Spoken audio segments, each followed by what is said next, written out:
Hello viewers, আসসালামু আলাইকুম। কোনো ডকুমেন্ট থেকে কিভাবে আপনারা কোনো লেখা মুছবেন বা ক্লিয়ার করবেন, তো সেটাই কিন্তু আজকের এই ভিডিওতে আমরা দেখব। তো আপনারা স্ক্রিনে দেখতেই পাচ্ছেন, এটা কিন্তু একটি আপনার কালারফুল ডকুমেন্ট। তো এখানে যে লেখাগুলো আছে সেই লেখাগুলো আমরা মুছে ফেলবো। তো একটি বিষয় খেয়াল করে দেখুন, এখানে কিন্তু ভিতরে একটা জলছাপ রয়েছে। তো এই জলছাপটা যাতে এভাবেই থাকে বা জলছাপটা যাতে আমরা আবার কিভাবে আগের মতন করে ফেলবো সেটাও কিন্তু আমরা দেখে নিব। তো প্রথমত আমরা দেখব যে কিভাবে আপনারা লেখাগুলো মুছতে পারবেন। তো লেখা মোছার কিন্তু কয়েকটি টেকনিক আছে, মানে কয়েকটি উপায় কিন্তু আপনি লেখা ক্লিয়ার করতে পারবেন। তো আমি আজকে একটি উপায় আপনাদের মাঝে শেয়ার করব, যে উপায়ে ফলো করে বা যে টেকনিক ফলো করে আপনি যে কোনো কালারফুল লেখা, মানে যে কোনো কালারফুল ডকুমেন্ট থেকে খুব ইজিলি আপনি আপনার যে লেখাগুলো আছে, হাতের লেখা বা অন্য কোনো লেখা যদি মুছতে চান সেটা আপনি মুছে ফেলতে পারবেন। তো আমরা এটা একটা ফটোশপের মধ্যে তুলে রেখেছি। তো আপনারা যে কোনো ভার্সনের ফটোশপ দিয়ে কাজটা করতে পারবেন। আপনি চাইলে লো ভার্সন দিয়ে, মানে ওল্ডেস্ট ভার্সন দিয়েও করতে পারেন বা আপনি নিউয়েস্ট সিসি দিয়েও করতে পারেন। ঠিক আছে, যে কোনো ভার্সন দিয়ে আপনি কাজটা খুবই সুন্দরভাবে করতে পারবেন। তো দেখুন, ফটোশপে আসার পরে আপনারা এই ইমেজটার প্রথমত আমাদের যে এই হাতের লেখাগুলো দেখতে পাচ্ছেন, এগুলো আমরা ক্লিয়ার করে ফেলবো। এবং এই জলছাপটা আমরা কীভাবে রাখবো বা জলছাপটা যদি মুছে ফেলি, তো সেক্ষেত্রে আবার কীভাবে এটা আমরা নতুনভাবে নিয়ে আসবো সেটা আমরা দেখব। তো এটা মুছার জন্য আপনি কয়েকটি উপায়ে মুছতে পারেন। একটা হচ্ছে আপনার রিটাচ করে, যদি দেখেন যে আপনার কালার মিলছে না সেক্ষেত্রে আপনার রিটাচ করতে পারেন। আর যদি দেখেন যে পুরো ব্যাকগ্রাউন্ডটা এক কালারের মধ্যে আছে, যেমন এখানে কিন্তু চারো সাইড দিয়ে কিন্তু একই কালার দেখা যাচ্ছে, কোথাও কিন্তু কম বেশি নাই, কম বেশি থাকলেও কিন্তু হালকা। তো সেক্ষেত্রে আপনার ইজিলিভাবে এটা হচ্ছে এক জায়গার থেকে কেটে আরেক জায়গায় এনে লাগাইতে পারেন। তো এখান থেকে আমরা প্রথমত যে রেক্টেঙ্গুলার যে টুলসটা আছে সেই টুলটা আমরা ক্লিক করব। ক্লিক করে আমরা এখান থেকে এই যে ডট ডট যে দেখতে পারতেছেন এগুলাকে আমরা সেভ করব, মানে এগুলাকে আমরা রিস্টোর করব। তো এই জন্য আমরা এখান থেকে যে ফ্রেশ যেখানে দাগ দাগ নাই সেখান থেকে আমরা কি করব, এভাবে সিলেকশন করব। ঠিক আছে, সিলেকশন করার পর আমরা আমাদের কিবোর্ডের কন্ট্রোল এবং ওয়াল্টার একসাথে চাপ দেবো। যেমন দেখুন আমার মাউসের কার্সারটা দেখেন, যখন কন্ট্রোল ওয়াল্টার একসাথে চাপ দেবো তখন দেখুন কপি পেস্টের মতন একটা আপনার আইকন চলে আসছে। তো এখান থেকে আমরা সিম্পলি একটা জাস্ট একটু মাউসটাকে টান দেবো, দেখুন এটা কপি হয়ে গেছে। কপি হয়ে যাওয়ার পর এখান থেকে আমরা এটাকে আস্তে করে মিলিয়ে দিব। দেখুন যতটুকু আমাদের যাবে সে অনুযায়ী আমরা এভাবে মিলিয়ে দিব। দেখুন আমাদের কিন্তু এটা লেখাটা মুছে গেছে। এখন আমরা ঠিক এইভাবে এই পাশের কালারটাকে নিয়ে এভাবে আমরা আস্তে আস্তে করে জিনিসটাকে মুছে ফেলবো। এভাবে কিন্তু পুরো কাগজটি আপনারা মুছতে পারবেন। একটি কথা মনে রাখবেন, যেখান থেকে আপনার ক্লিয়ার কালার পাবেন, যেমন দেখেন আমি যদি এখান থেকে কোনো কালার নিয়ে যদি আমি এইখানে মুছি সেক্ষেত্রে দেখেন আপনার জিনিসটা কিন্তু দাগ দাগ দেখা যাবে। আপনি হয়তো নিশ্চয়ই খেয়াল করতেছেন, দেখেন এখানে কিন্তু যে আলগা যে একটা বসানো হয়েছে সেই কিন্তু একটা শেপ রয়েছে। তো সেটা কিন্তু রাখা যাবে না, সেটা রাখলে কিন্তু আপনার কাজটা কিছুটা আনপ্রফেশনাল হয়ে যাবে।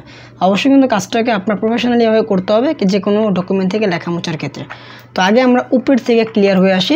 তো আমরা দেখুন এখান থেকে আমরা যেভাবে লেখাটা রয়েছে আমরা লোগোটাকে আপাতত মুছেই ফেলি, দেন আমরা লোগোটাকে আবার নিয়ে আসবো।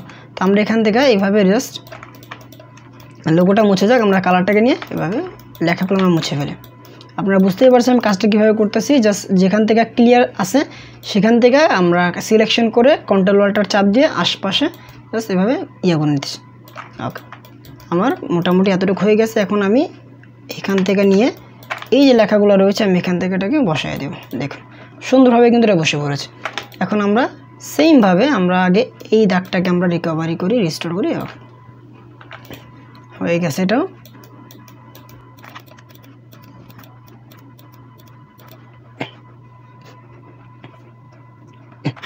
ঠিক সেমভাবে আমরা এই যে এখানে আশেপাশ থেকে, অবশ্যই কিন্তু যখন এই কাজগুলো করবেন আপনি আশেপাশ থেকে কালার ফলো করবেন। যেমন এখান থেকে আমার আপনার লেখার উপরে একটা দাগ চলে আসছে, তো আমি এখান থেকে ফ্রেশ জায়গা থেকে কালার নিয়ে আসতে করে নিচ দিকে টান দিয়ে দেবো। দেখুন এটা মিলে গেছে। সেমভাবে আমরা ছোট বড় করে আমাদের যতটুকু প্রয়োজন। তারপর দেখুন এখান থেকে আমাদের কিন্তু আর কালার নেওয়া যাচ্ছে না, তো এখন এখানে আমরা রিটাচ করতে পারি। তো রিটাচ করার জন্য আমরা এখান থেকে ক্লোন স্ট্যাম্প টুলে চলে যাব। ক্লোন স্ট্যাম্প টুলে গিয়ে আমরা এখান থেকে অপাসিটি আপাতত এখান থেকে আমরা 100 করে নিই, তাহলে আমাদের কাজটা দ্রুত হয়ে যাবে। তো আমি এখান থেকে অপাসিটি 100 করে ফেললাম। 100 করে আমি এখান থেকে এটার সাইজটাকে কমিয়ে ফেললাম। আমি সাইজ কিন্তু আপনারা ফার্স্ট ব্র্যাকেট এবং সেকেন্ড ব্র্যাকেট দিয়ে সাইজটা ছোটো বড়ো করতে পারবেন। তো আমি এখন এখান থেকে আশপাশ থেকে এই কালার নিয়ে এটাকে রিটাচ করে ফেলতেছি, মানে কালারটাকে ম্যাচ করে নিতেছি। দেখুন এইভাবে কিন্তু সুন্দরভাবে আপনারা মানে ওয়াল্টার চাপ দিয়ে, ঠিক আছে, যেখান থেকে কালার নেবেন ওয়াল্টার চাপ দিয়ে এইভাবে আপনারা কালার নিয়ে কাজটা করে ফেলতে পারবেন। দেখুন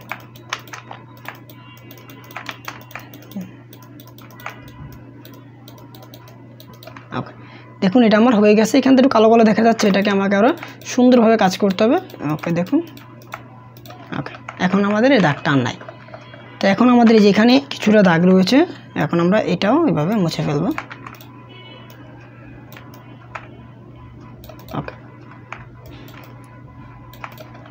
ওকে মোছা হয়ে গেছে। আমাদের উপরের সাইডটা মোটামুটি ক্লিয়ার হয়ে গেছে। এখান থেকে আমাদের একটা টিক চিহ্ন দেওয়া রয়েছে, আমরা আপাতত সেটাও মুছে ফেলি।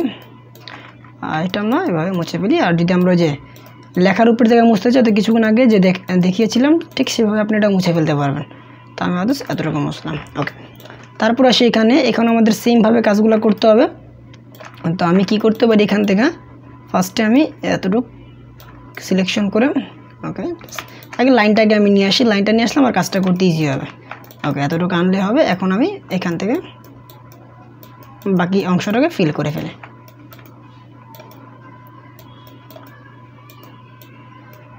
ওকে হয়ে গেছে। এখন আমরা উপরের সাইডটা রয়েছে, আমরা সেটাও মুছে ফেলি।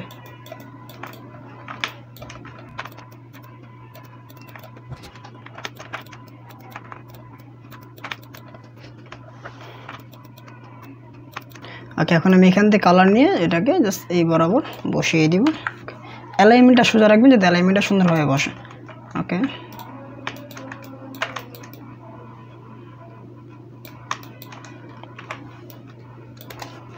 ওকে দেখতেই পাচ্ছেন এটা সুন্দরভাবে বসিয়ে ফেলেছি। ঠিক এইভাবে আপনারা আগে লেখাগুলো মুছে ফেলবেন। তো আমি আশা করি ক্লিয়ারলি বোঝাতে পেরেছি যে কীভাবে আপনারা লেখাগুলো মুছবেন। আমি ভিডিও বেশি লেন্দি করব না, খুবই শর্টলি দেখিয়ে ফেলবো। তো আমি এগুলো মুছে ফেলতেছি। তো আমি একটু ভিডিওর স্পিডটাকে বাড়িয়ে দিচ্ছি।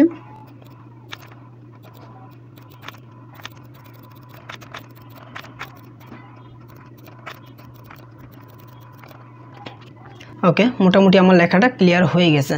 তো এখন দেখুন কিছু কিছু জায়গায় আমার দাগ রয়েছে, যেমন দেখেন এখানে একটা ব্ল্যাক একটা শেডও রয়েছে, আমাকে মুছতে হবে। তাহলে মুছার জন্য আমি কি করতে পারি, রিটাচ করতে পারি। ঠিক আছে, ক্লোন স্ট্যাম্প টুল দিয়ে আমি এটাকে আশপাশ থেকে কালার নিয়ে এভাবে মুছে দিতে পারি। তাতে জিনিসটা কিন্তু মানে পুরো ক্লিয়ার হয়ে যাবে, যাতে মানে আপনি যে আলগা বসাইছেন বা এখান থেকে যে মুছছেন সেটা একটা দাগ কিন্তু থাকবে না। তো এখন আসি আমি আপাতত সিগনেচারটাকে মুছে ফেলি। এটাও আমি আপাতত মুছে ফেলি। এটা আমি সেমভাবে, ঠিক আছে, আগে যেভাবে আমরা কাজগুলো করলাম সেমভাবে আমি এটাকে মুছে ফেলবো। এখান থেকে আমার এই দাগ গেছে, তাই আমি এখান থেকে কালার নিয়ে জাস্ট দাগটাকে ফিল করে দেব। ওকে হয়ে গেছে।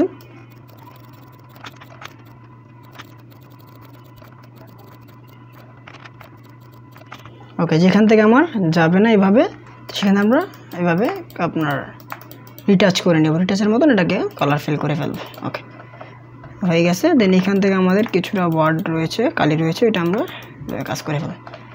ওকে মোটামুটি হয়ে গেছে। এখন আমাদের একটি কাজ বাকি রয়েছে, সেটা হচ্ছে যে আমাদের যে লোগোটা যে নষ্ট হয়ে গেছে এটাকে আমাকে ঠিক করতে হবে। তো যদি দেখেন যে লোগো এরকম নষ্ট হয়ে যায়, তো সেক্ষেত্রে আমি আপনাকে যেটা সাজেস্ট করব, এটা কিন্তু আপনার এভাবে আপনার ধরে ধরে ঠিক করতে পারেন। মানে আপনি এখান থেকে কপি নিয়ে নিয়ে ঠিক করতে পারেন। বাট কপি নিয়ে ঠিক করলে হবে কি, জিনিসটা খুবই সময় লেগে যাবে আর জিনিসটা প্রপারলিভাবে হবে না। তো এই জন্য কী করতে পারি, আমার দেখুন এই যে লোগোটা দেখতে পাচ্ছেন, এই লোগোর ঠিক কিন্তু একটা কপি আমাদের উপরে রয়েছে। তো এটাই কিন্তু যে আমরা এখানে আবার নতুনভাবে বসিয়ে ফেলতে পারি। তো এটা আমরা কিভাবে করব, দেখেন এটা হচ্ছে আমার লোগো। তো প্রথমত আমি এটাকে পুরো সিলেক্ট করব। ঠিক আছে, এভাবে সিলেক্ট করব। সিলেক্ট করার পর আমি এখান থেকে একটা আলাদা লেয়ার নেব। লেয়ার নেওয়ার জন্য আমি কিবোর্ডের Ctrl+J প্রেস করব। আলাদা একটা লেয়ার তৈরি হয়ে গেছে। এই দেখুন এটা হচ্ছে আমার আলাদা লেয়ার। ঠিক আছে, আলাদা লেয়ার এটা আমার তৈরি হয়ে গেছে।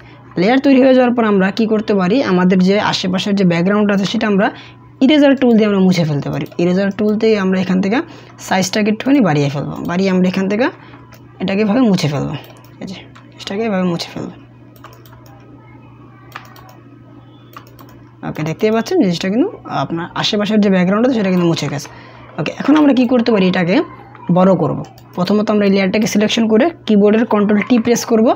দেন এখান থেকে আমাদের কন্ট্রোল ওয়ালটা মানে শিফট ওয়ালটা একসাথে চাপ দিয়ে এটাকে একই মেজারমেন্টে বড় করব। ওকে দেখুন এটা আমাদের বড় হয়ে গেছে।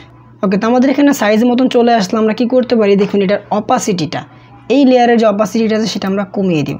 এই যেভাবে আমরা অপাসিটিটাকে আমরা কমিয়ে দিব। দেখুন এখান থেকে আমরা যদি অপাসিটিটাকে কমিয়ে দিই তো জিনিসটা কিন্তু অ্যাকুরেটভাবে হয়ে যাবে। ওকে এখন দেখেন আমাদের জাস্ট এটা শেপটাকে মিলিয়ে নিতে হবে।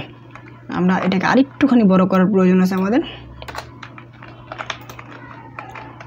এখন এটা আমাকে আরেকটুখানি বড় করার প্রয়োজন আছে, তো আমি আরেকটুখানি বড় করে জিনিসটাকে মিলিয়ে দেবো। ওকে দেখুন আমার লেখা মুছে গেল প্লাস আমার জলছাপটা কিন্তু রিটার্ন চলে আসলো। ঠিক এভাবে আপনি যে কোনো ডকুমেন্ট থেকে আপনি হাতের লেখা মুছে ফেলতে পারবেন। আর যদি ভাবে লোগো নষ্ট হয়ে যায় বা কোনো লেখা নষ্ট হয়ে গেলে আপনার আশপাশ থেকে যদি ফ্রেশ কোনো জিনিস থাকে সেটাকে আইনা সেট করে দেবেন। তো এই হচ্ছে আজকের ভিডিও। তো আশা করি আপনারা বুঝতে পেরেছেন যে কোনো ডকুমেন্টে আপনারা কীভাবে হাতের লেখা মুছে ফেলবেন। তো আজকের ভিডিও পর্যন্ত, এই ভিডিও ভালো লাগে থাকলে লাইক করে দেবেন আর চ্যানেলটি নতুন না থাকলে চ্যানেলটিকে সাবস্ক্রাইব করে রাখবেন। তো দেখা হচ্ছে পরবর্তী ভিডিওতে। এই পর্যন্ত ভালো থাকবেন। আল্লাহ হাফেজ।